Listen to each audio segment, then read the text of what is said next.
Hello मेरे प्यारे बच्चों, कैसे हैं आप सभी। Welcome back to the new class.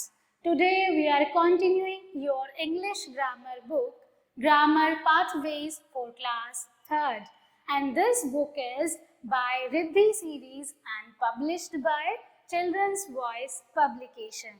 Hello students, today we are going to start a new chapter from your English grammar book for class 3rd, and we are going to start chapter number 24, and the name of the chapter is comprehension. चलिए देखते हैं बच्चों comprehension क्या होता है। In the previous classes हमने देखे थे एंटोनियम्स, सिनोनियम्स, होमोफोन्स और उसके बाद हमने एक फन एक्टिविटी भी साथ में समझी थी कि कैसे आप उसे करेंगे। In this chapter we will understand what is comprehension. Comprehension means the ability to understand. Comprehension क्या होता है बच्चों? Comprehension is the ability to understand. Reading comprehension is an exercise that trains students to understand a language. Comprehension क्या है बच्चों? Comprehension एक reading exercise है जो स्टूडेंट्स को और हम सभी को ट्रेन करती है to understand a language. All right. Now read the following passages carefully and answer the questions given below. आपको क्या करना है? कुछ कॉम्प्रीहेंशंस गिवन है, आप सभी उन्हें रीड करेंगे और उन पर्टिकुलर कॉम्प्रीहेंशन से कुछ क्वेश्चंस के आंसर देंगे। Alright, let's read the first comprehension. It is very easy to destroy but it is difficult to build.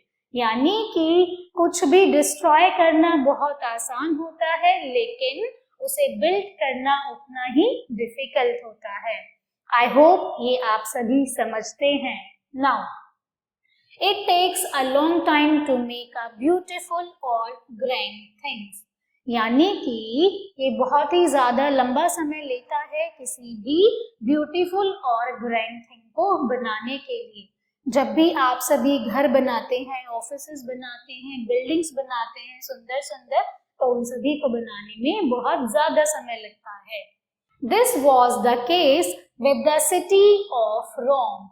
ये केस किसके साथ था बच्चों? सिटी ऑफ रोम के साथ। It was not build in a day, यानी कि यह एक दिन में नहीं बनाई गई थी। इन द बिगिनिंग, शुरुआत में, it was only a small town of huts. यह क्या थी? केवल एक स्मॉल टाउन था ऑफ हट्स, यानी कि स्मॉल टाउन ऑफ हट्स था। By and by it began to progress, लेकिन इसने धीरे धीरे प्रोग्रेस करी। It became the centre of art, literature, culture and civilisation. यानी कि ये किसका सेंटर बनी बच्चों?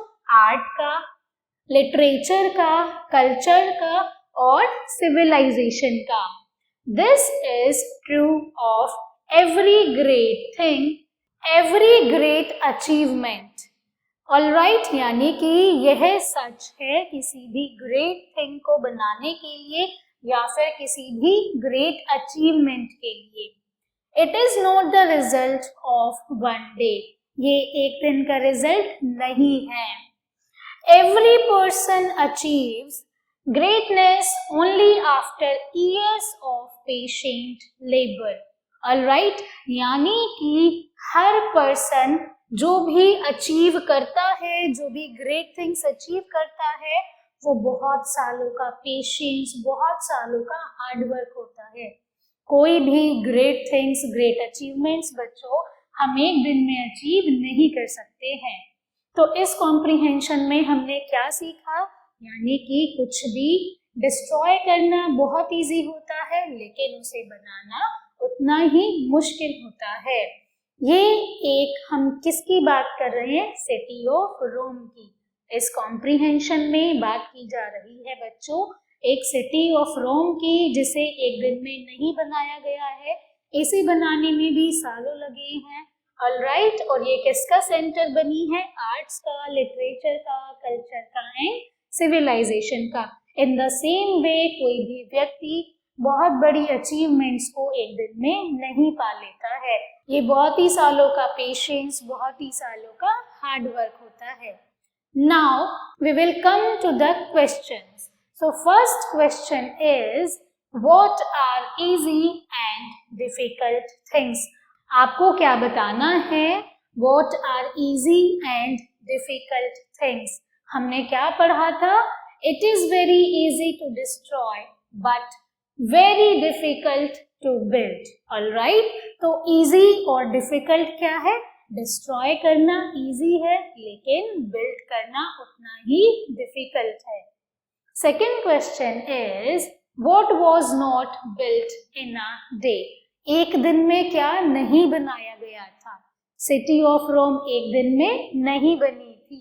सो the answer will be the city of Rome was not built in a day, यानी कि सिटी ऑफ रोम एक दिन में नहीं बनी थी। Third question is what was Rome in the beginning. शुरुआत में रोम क्या था? देखिए, आते हैं पहले कॉम्प्रीहेंशन पर। आप सभी को जो आंसर्स मिलेंगे बच्चों, वो आप सभी को कॉम्प्रीहेंशन से ही मिलेंगे। एक कॉम्प्रीहेंशन है जो पैराग्राफ से थोड़ा बड़ा है, आप उसे रीड करेंगे, उसके बेस पर कुछ क्वेश्चंस आपको गिवन होंगे और उस कॉम्प्रीहेंशन में से आप उन आंसर्स को फाइंड आउट करेंगे। So what was Rome in the beginning? Alright, in the beginning it was only a small town of huts. शुरुआत में क्या था? एक स्मॉल टाउन था। Alright, now fourth question is What things was Rome a center of? जो रोम था वो किन किन चीजों का सेंटर था बच्चों? It became the center of art, literature, culture and civilization. तो आपने जो आंसर फाइंड आउट किया है बच्चों, वो आपको कॉम्प्रीहेंशन से ही मिलेगा। तो आप सबसे पहले क्वेश्चन रीड करेंगे, क्वेश्चन को रीड करने के बाद में कॉम्प्रीहेंशन पर जाएंगे, फिर वहां पर सर्च करेंगे जब हमने पढ़ा था Rome a centre of which things. तो हमने पढ़ा था centre of art, literature, culture and civilisation. So I hope students you all have understood how you all have to read the comprehension and you all have to answer the questions from that comprehension. यानी कि पहले comprehension को read करिए, फिर question पढ़िए, उसके बाद वापस कॉम्प्रीहेंशन पर जाइए और वहां से आंसर्स फाइंड आउट कीजिए। Now we will move to the second comprehension. Now Vatican City is the world's smallest country. जो वेटिकन सिटी है बच्चों, वो वर्ल्ड की एक स्मॉलेस्ट कंट्री है। It has an area of about 0.44 kilometer square and a population of below 2000, यानी कि इसका एरिया कितना है? इसका एरिया लगभग 0.44 किलोमीटर स्क्वायर है और इस कंट्री की पॉपुलेशन कितनी है बच्चों? 2000 से भी कम पॉपुलेशन है, यानी कि वहां पर 2000 से भी कम लोग रहते हैं। It has been independent since 1929, लेकिन ये कब से इंडिपेंडेंट है? ये 1929 से इंडिपेंडेंट है। Vatican City has its own museum, broadcasting station, newspaper offices and railway station, यानी कि वेटिकन सिटी के पास खुद का म्यूजियम है, ब्रॉडकास्टिंग स्टेशन है, न्यूज़पेपर ऑफिसेज हैं और रेलवे स्टेशन भी हैं। It has its own coinage and banking system. Vatican city के पास खुद का कॉइन है और खुद का ही बैंकिंग सिस्टम है। The pope, head of the Roman Catholic church, has absolute authority with in Vatican city, यानी कि पोप कौन होते हैं? Head of the Roman Catholic church. इनके पास एब्सोल्यूट अथॉरिटी है वेटिकन सिटी के अंदर. Alright, I hope you all have understood about this comprehension. इस कॉम्प्रीहेंशन में बच्चों किसके बारे में बात की गई है? वेटिकन सिटी के बारे में. वेटिकन सिटी वर्ल्ड की सबसे स्मॉलेस्ट कंट्री है. इसकी जो पॉपुलेशन है वो 2000 से भी कम है. इसका एरिया 0.44 किलोमीटर स्क्वायर है. वेटिकन सिटी के पास बच्चों खुद का म्यूजियम है, ब्रॉडकास्टिंग स्टेशन है, न्यूज़पेपर ऑफिसेज है और खुद का रेलवे स्टेशन भी है. और वेटिकन सिटी के पास में साथ ही बच्चों खुद के कॉइन्स हैं और खुद का बैंकिंग सिस्टम है. Alright, the pope head of the Roman church, इनके पास एब्सोल्यूट अथॉरिटी है वेटिकन सिटी के अंदर. चलिए अब हम क्वेश्चंस देखते हैं. आप सभी साथ में क्वेश्चंस के आंसर फाइंड आउट करेंगे. Let's do. Now first question is, which is the smallest country of the world? World की सबसे स्मॉलेस्ट कंट्री कौन सी है बच्चों? वर्ल्ड की सबसे स्मॉलेस्ट कंट्री है वेटिकन सिटी, जिसके बारे में हमने अभी रीड किया है. So Vatican City is the smallest country of the world. Alright, आप वन लाइनर आंसर देंगे.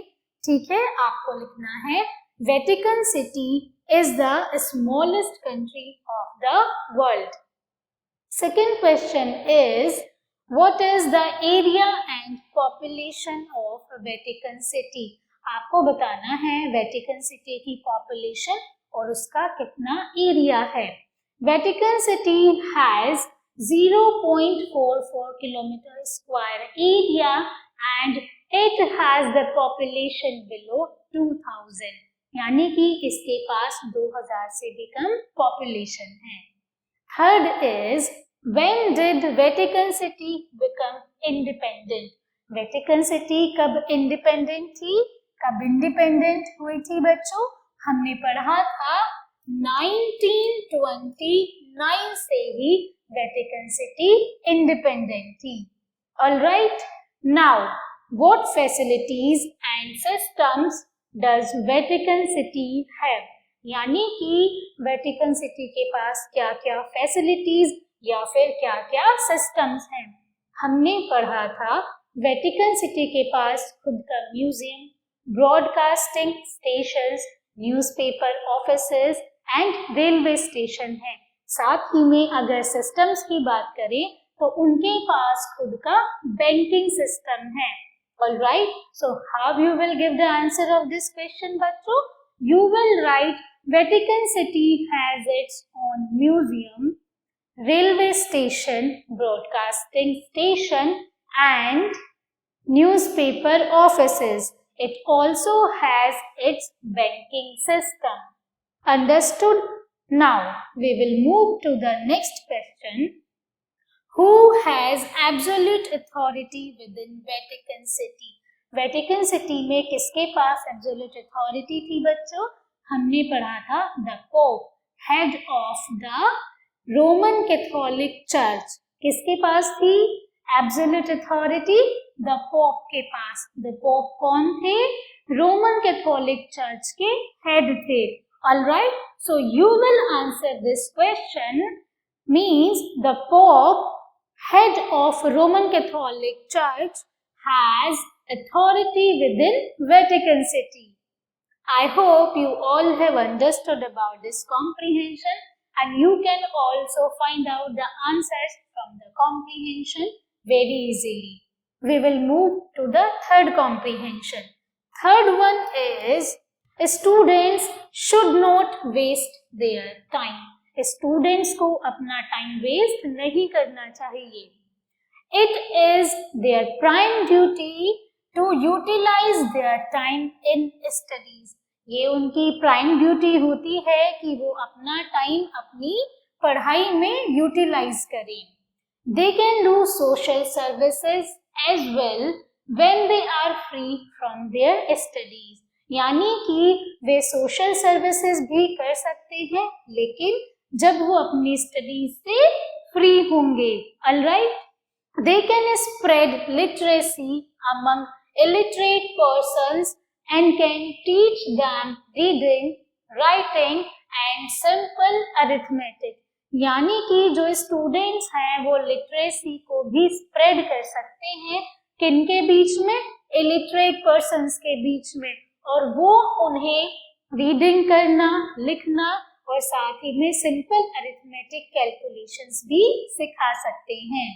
ऑलराइट, ड्यूरिंग समर वेकेशंस, जब आपकी समर वेकेशंस होती हैं, students can go to nearby villages and start cleanliness drives there. यानी कि summer vacations में students कहाँ जा सकते हैं, नियर बाय विलेजेस में जा सकते हैं और वहां पर एक साफ सफाई का अभियान चला सकते हैं। They can go to the hospitals, वो कहाँ जा सकते हैं, हॉस्पिटल्स में जा सकते हैं, and help the patients and look after the needy ones who are all alone and have no one to care for them. बच्चे यानी कि जो स्टूडेंट्स हैं वो कहाँ जा सकते हैं, हॉस्पिटल्स में जा सकते हैं और पेशेंट्स की टेक केयर कर सकते हैं जिनके पास टेक केयर करने के लिए कोई भी नहीं है। Now they can provide books and magazines to these patients. Students क्या कर सकते हैं, ऐसे पेशेंट्स को बुक्स और मैगजीन्स प्रोवाइड करा सकते हैं। During natural climates students can be of great help to all those who need emotional and material support. जब भी कोई ऐसे नेचुरल कैलेमिटीज आती हैं तो स्टूडेंट्स ग्रेट हेल्प साबित हो सकते हैं। कैसे, वो इमोशनली सपोर्ट कर सकते हैं और साथ ही में मटेरियल के थ्रू भी सपोर्ट कर सकते हैं। So I hope students you all have understood about this comprehension. इस कॉम्प्रीहेंशन में हमने क्या पढ़ा, क्या समझा बच्चों? स्टूडेंट्स को अपना टाइम वेस्ट नहीं करना चाहिए। ऑलराइट, स्टूडेंट्स को अपना पूरा फोकस और पूरा टाइम कहाँ देना चाहिए बच्चों? अपनी स्टडीज में देना चाहिए। ऑलराइट, लेकिन वे साथ ही में सोशल सर्विसेज भी कर सकते हैं, लेकिन कब? जब वो अपनी स्टडीज से फ्री होंगे। वो नियर बाय विलेजेस में जा सकते हैं, वहां पर क्लीनलीनेस ड्राइव्स स्टार्ट कर सकते हैं, फ्री टाइम में हॉस्पिटल जा सकते हैं, पेशेंट्स की टेक केयर कर सकते हैं जिनके पास कोई भी टेक केयर करने के लिए नहीं होता है।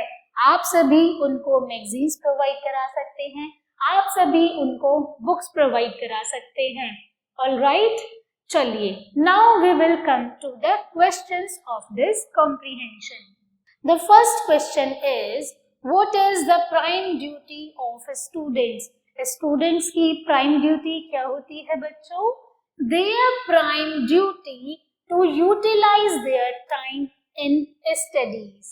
जब आप कॉम्प्रीहेंशन पर वापस जाकर रीड करेंगे तो वहां से आपको आंसर मिल जाएगा। पहले यहाँ से क्वेश्चन पढ़ेंगे, क्वेश्चन को समझेंगे, फिर इस क्वेश्चन के रिगार्डिंग जो पैरा हमने रीड करा था कॉम्प्रीहेंशन में, उस पर्टिकुलर पैरा पर जाकर आंसर सर्च करेंगे। तो स्टूडेंट्स की प्राइम ड्यूटी क्या होती है? Their prime duty to utilize their time in studies.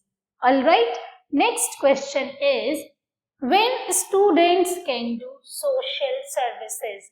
जो स्टूडेंट्स हैं वो सोशल सर्विसेज कब कर सकते हैं? When they are free from their studies.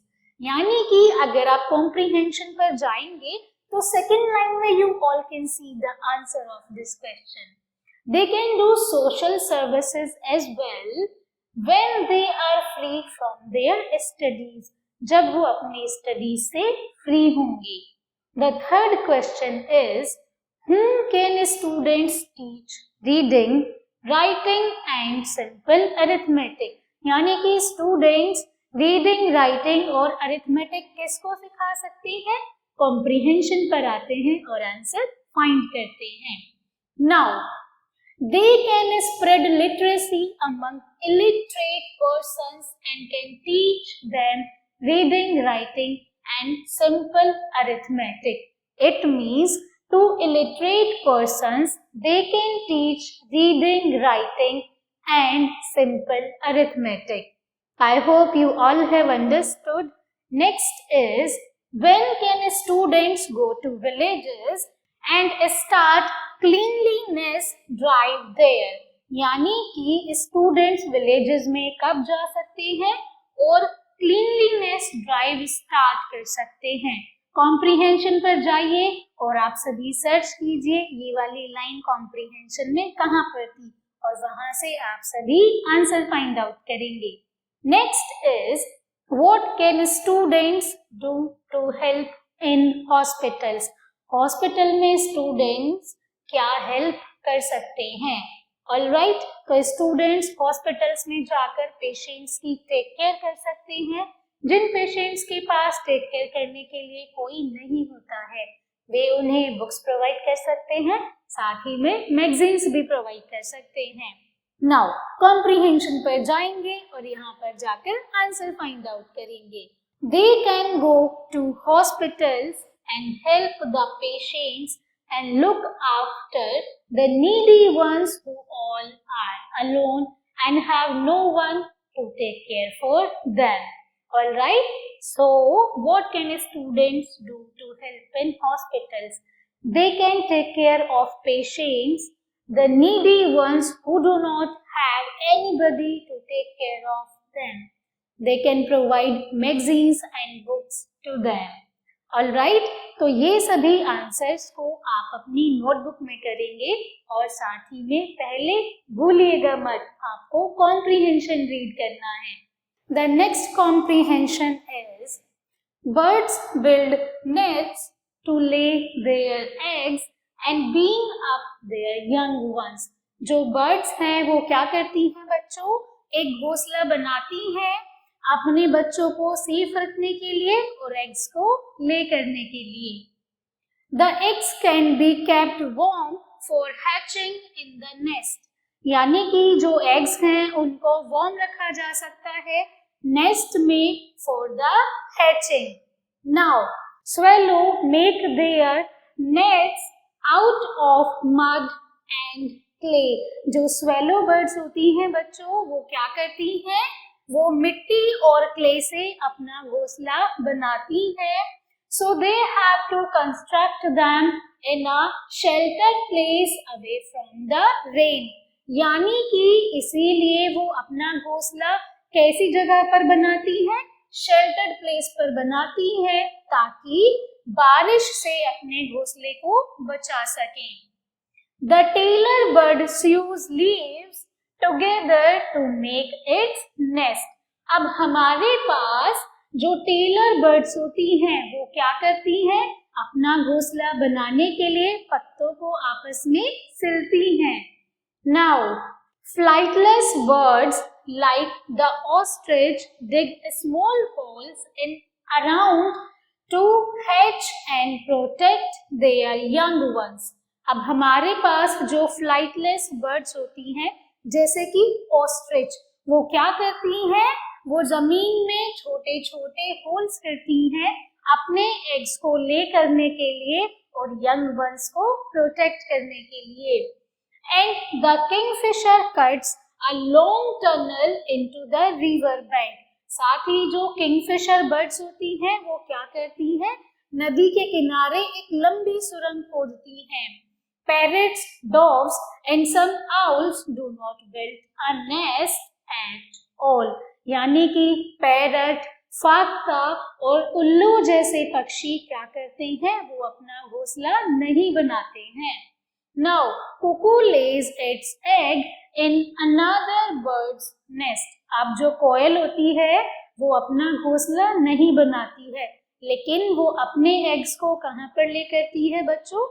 दूसरी बर्ड्स के घोंसले में.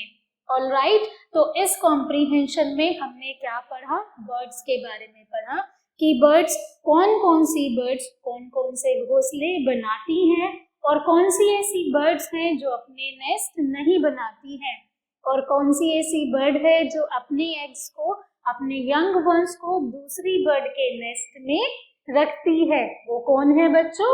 कोयल. I hope you all have understood this comprehension. Now we will finding the answer of the questions related to this comprehension. Let's move ahead. Now, first question is, why do birds build nest? यानी कि जो birds हैं वो nest क्यों बनाती हैं? The birds build nest to lay their eggs and protect their young ones. यानी कि अपने eggs को lay करने के लिए और अपने young ones को protect करने के लिए. First, what you all have to do, आप सभी comprehension पर जाएंगे. फर्स्ट ही लाइन में आपको आंसर मिल जाएगा कि जो birds हैं वो nest क्यों बनाती हैं. Second question is, where does the ostrich lays its egg? जो ostrich है वो अपने eggs को कहाँ पर lay करती हैं? Ostrich क्या करती हैं बच्चों? वो जमीन में small holes करती हैं. All right? Now, अब हम सबसे पहले comprehension पर जाएंगे और वहां पर जाकर मैं आपको दिखाऊंगी कैसे आप इसका आंसर फाइंड आउट कर सकते हैं. Now, आप कहां पर जाएंगे? सबसे पहले देखेंगे flightless birds like the ostrich dig small holes in the around to hatch and protect their young ones. Ostrich क्या करती हैं? जमीन में holes करती हैं अपने young ones को प्रोटेक्ट करने के लिए. I hope you find the answer of this question. We will move to the third question. Third question is, why do swallows construct their nest in a sheltered place away from the rain? अब जो swallow birds होती हैं वो ऐसी जगहों पर अपना nest क्यों बनाती हैं? यानी कि place away from the rain, ताकि उनके जो नेस्ट हैं वो रेन से दूर रहें या फिर सेफ रहें. क्योंकि बच्चों जो स्वेलो बर्ड्स होती हैं वो अपने नेस्ट को क्ले एंड मड से बनाती हैं. कैसे बनाती हैं? मिट्टी और क्ले के थ्रू बनाती हैं. अब अगर आपने क्ले से एक होम बनाया है, मिट्टी का एक घर बनाया है, बारिश आएगी तो क्या होगा बच्चों? बारिश के आने पर वो घर बह जाएगा. इसीलिए जो स्वेलो बर्ड्स होती हैं उनके nest, they made their nest with clay and mud, so to protect their nest और young ones they built their nest at sheltered place to keep away from the rain. All right, आप comprehension पर जाइए, वहां से आपको answer मिल जाएगा. Next is from the passage pick out. अब जो पैसेज हमने रीड करा था, अब क्या करना है? पिक आउट करने हैं कुछ words. First is a person who stitches clothes. जो कपड़े सिलता है बच्चों उसे हम क्या बोलते हैं? उसे हम टेलर बोलते हैं. You all have to write tailor. And अगर आप पैसेज पर जाएंगे तो वहां पर आपको टेलर वर्ड्स गिवन है, तो टेलर से आप टेलर को उठाएंगे और यहाँ पर फिल करेंगे. Next is a home for birds. Birds के घर क्या होते हैं? क्या बोलते हैं बच्चों बर्ड्स के घर को? हम बोलते हैं नेस्ट. यानी कि आप लिखेंगे nest. Now the remaining words you all have to find out by your own. This is a small and little homework from my side. Now we will move to the next passage or next comprehension. Next is, an ant and a dove were good friends. Dove क्या होता है? फाख्ता पक्षी होता है जो किसके जैसा दिखता है बच्चों? कबूतर के जैसा. तो एन आंट यानी कि चींटी और फाख्ता बहुत अच्छे दोस्त थे. वन डे, एक दिन, the ant felt thirsty. Ant को प्यास लगी. Alright, it went to a stream to drink water. वह कहाँ गई? पानी की धारा के पास गई. किस लिए? पानी पीने के लिए. सडनली, अचानक, a strong wind carried it away and The ant began to drown. यानी कि बहुत तेज हवा आई, हवा का झोंका आया और पानी के साथ चींटी को बहाकर ले गया और चींटी डूबने लगी. The dove was sitting on a tree. Dove कहाँ पर बैठा था? एक पेड़ पर बैठा था. It saw the ant drown. उसने क्या देखा? चींटी डूब रही है. It took a leaf and dropped it near the ant. तो डॉग ने क्या करा? डॉग ने एक पत्ता तोड़ा और उसे चींटी के पास फेंक दिया. The ant climbed onto the leaf. Ant ने क्या किया? आंट पत्ते पर चढ़ गई. Then it floated safely to the bank. फिर वो सेफली फ्लोट करके नदी के किनारे आ गई. After some days a hunter came there. कुछ समय बाद क्या हुआ? एक हंटर वहां पर आया. हंटर मीन्स शिकारी. He had a gun. उसके पास एक बंदूक थी. He took aim at the dog. उसने क्या किया? अपना निशाना डॉग पर लगाया. When he was about to shoot, the ant bite him on the foot. जैसे ही वह फाख्ता को मारने वाला था, शूट करने वाला था, आंट ने क्या किया? उसके फुट पर काट लिया. The hunter missed the aim. Hunter का निशाना चूक गया. The dog flew away. और जो फाख्ता था वह उड़ गया. Nice, it was an interesting passage. यहाँ पर आंट और फाख्ता यानी कि डॉग की स्टोरी बताई गई है. आंट और डॉग बहुत अच्छे दोस्त थे.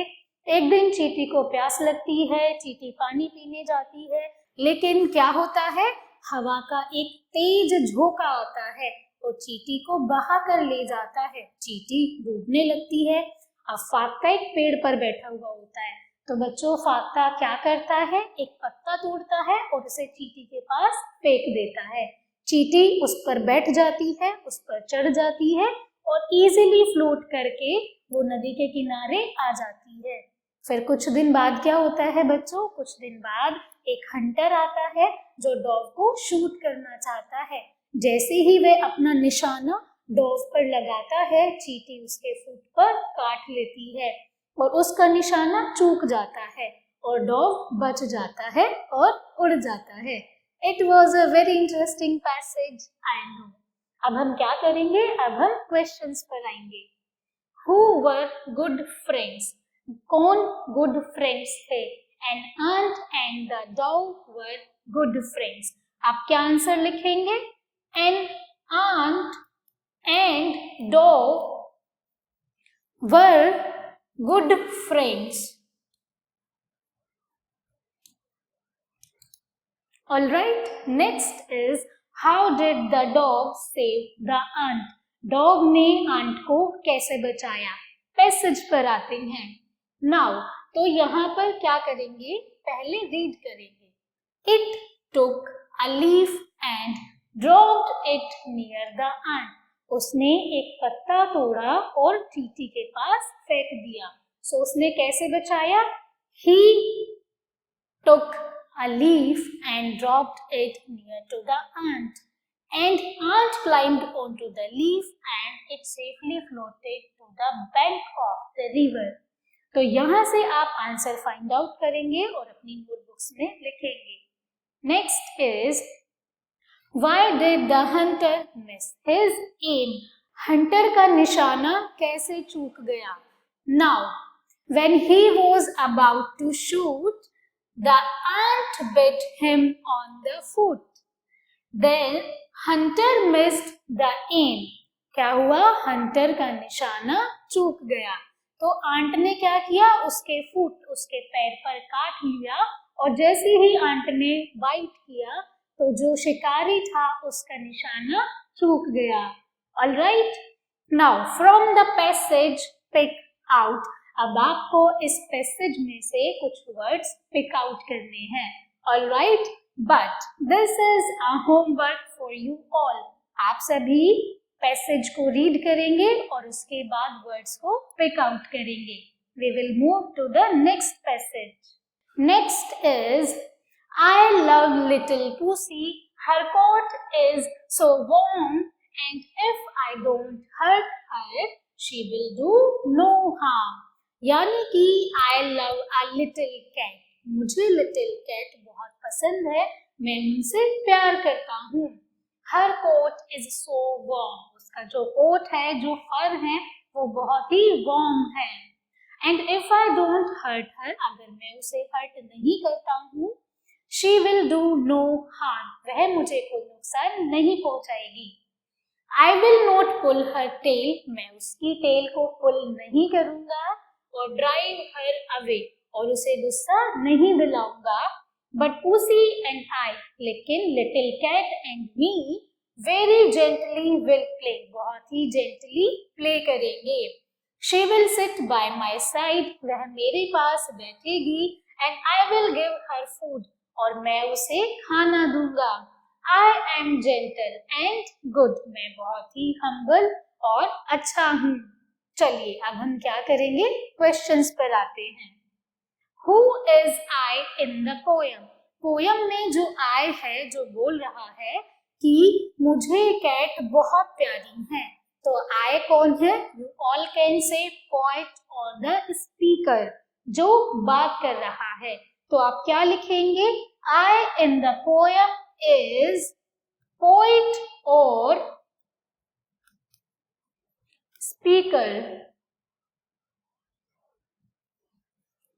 Alright, second question is when will she do no harm? वह मुझे कब नुकसान नहीं पहुंचाएगी। पैसेज पर आएंगे और यहाँ पर देखेंगे आंसर।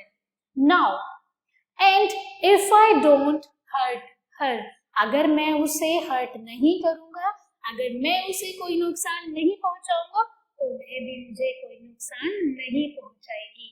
आपको आंसर मिल गया है।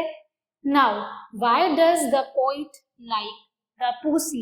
यानी कि जो पोएट है वो लिटिल कैट्स को क्यों पसंद करता है? Because he described the little pussy as warm, gentle and without harm. Alright, तो आप क्या लिखेंगे? The poet liked the pussy because he described it as gentle, warm and no harm. Alright, now we will move to the next question, which is from the poem pick out. Poem से आपको कुछ words pick out करने हैं। Now, poem से आपको क्या identify करना है? आप pronoun को find कीजिए। यहाँ पर she, I, ये सभी क्या है? pronoun है।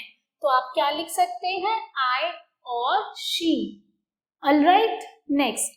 Rhyming words of warm. warm का राइमिंग वर्ड क्या होगा? harm. HARM, harm. You all can write harm. Now the remaining words you all have to pick out from the poem. Now we will come to the next passage, and the next passage is the little plant. Alright, but I am giving you this poem in homework. आप सभी इसे read करेंगे और question के answers identify करेंगे। Alright, so I hope students you all have enjoyed this class and you all have understood how to read a passage and comprehension and how you all can identify the answer of the questions. That's all for today's class. I hope students you all have enjoyed the class. Thank you so much for watching and learning with me. I will see you all in the next class.